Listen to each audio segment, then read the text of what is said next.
Hey, what's going on, guys? Welcome back for another video. So today,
all right, so I'm not sure if it's the factory bolt that came out of that, but it looks to me, or sorry, I can't talk. All right, well, I'm not 100% sure if that's the factory drain bolt or not, but it was a 15 millimeter. Also, the oil filter that I got, I've used these on our Silverados before, and never had an issue with them, but it looks like this one's smaller than what's on that. I have not changed the oil in this myself for probably 30,000 miles at least. My dad's been taking it to a guy to change it, and he just was busy and they're getting ready to take a trip, so he told me to change it. This is what I got, but that will fit. We got everything draining, as you guys can see, and I'll get under there, set up the camera, and show you guys how to take off that filter, get everything put back together. Super easy. All right, so I'm pretty sure you guys can see that, but I've got the oils pretty much finished draining. I typically will replace these gaskets every oil change or every other oil change, just depending on how they look. This one looks to be in really good shape, so whoever's been changing my dad's oil has been replacing them as often as I do. So that leak is probably more than likely a rear main, which on these, as long as it's a one piece, or I'm pretty sure they're all one piece. I'm thinking of a small block Chevy, but these are pretty easy to do. Might be something for the future. No ugga-duggas, just get her snug.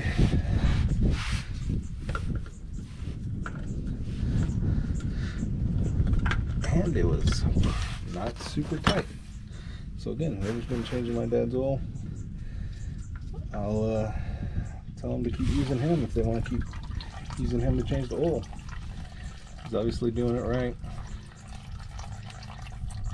But like I was saying, if you guys can see up there, that oil filter is probably twice the size of this one. Like I said, I've used these before. I had it in my notebook that I've used this filter on these.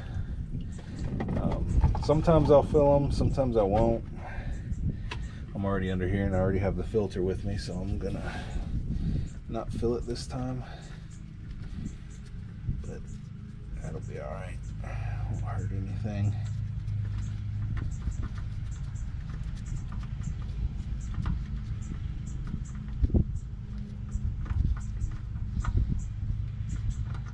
There we go. Stick that on there. Let that thing finish leaking out, and then we'll be good to put her back on.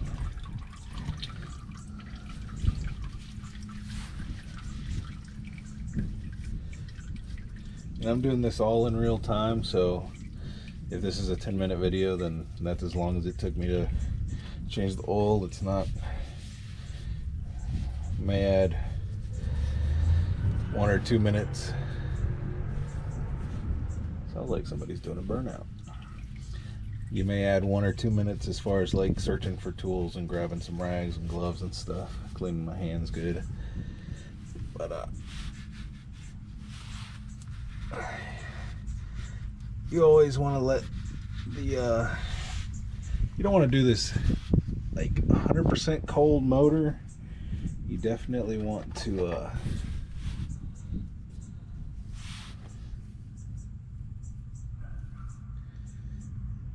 at least let the engine idle for a minute or so, just to kind of get a little heat in the oil, just so everything kind of stirs around, moves around. If there is anything in the oil pan, but you always grab a little bit of oil, dip it on your finger, put it on here, make sure that that other gasket came out, which it did. Do a final wipe on here.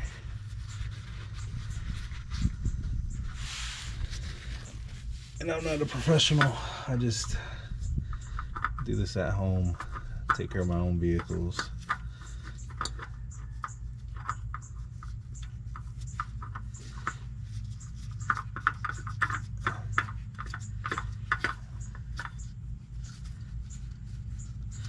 A lot of the times, if I can find my silver Sharpie, well, actually on this one I can write it in black, but I'll come back and I'll write on the bottom of this filter the date I changed it and the mileage, and that's just kind of serves as a reminder if I'm ever under here. Sometimes I'll run out of the little stickers I put on my own cars to change the oil as an oil filter reminder. You can get them on Amazon for fairly cheap, but that's pretty much it down here. I'm gonna go up top, get the step stool, put the oil back in, and that's pretty much it. But I'll show you guys when we get up top. All right, so hopefully you guys can see this, but actually I'll show you guys. I'm only 5'8", 5'9" on a good day, maybe 5'9" or 5'10" with the boots on, but I'm up here.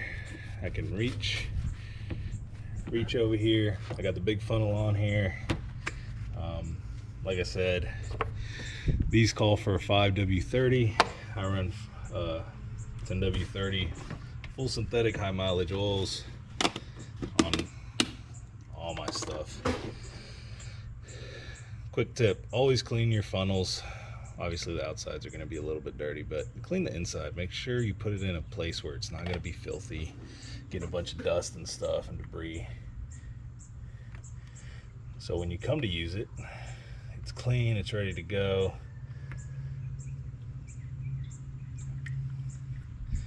And I always leave my pan and cardboard, whatever I'm using, down underneath.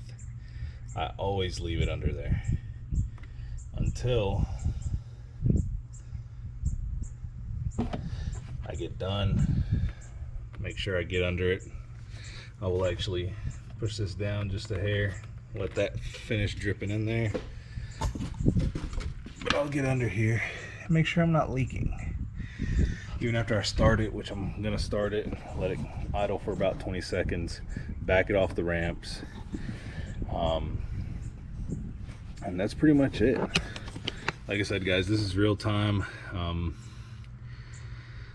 These trucks are so easy to change. You can come out here. I'm trying to make a video, and I don't think it's gonna take me 10-15 minutes as far as setup, doing the work, and then the cleanup.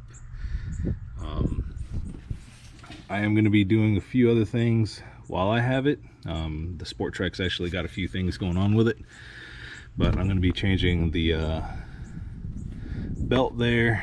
I think my mom bought the truck with 120,000 miles. It's got 195 on it.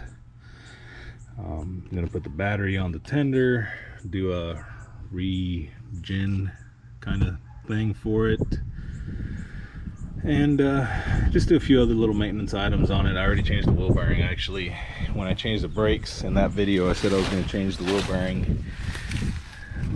Like I said, they're going on a trip, so I completely forgot to make a video about that. But they're super easy. Take your lug nuts off, take your caliper off. You don't even have to take the or take your bracket with the caliper attached, and then there's 3 bolts behind the wheel bearing, and pop them out. Get a little mallet, kind of hit it a couple times all around, and it's pretty easy. So I appreciate you guys coming and watching the video. Hopefully this helps you guys out. Stay tuned for more stuff. Subscribe, like, comment, ask me any questions. If you do have any, I'm going to leave all the links down below. So hopefully you guys enjoyed. See y'all on the next one.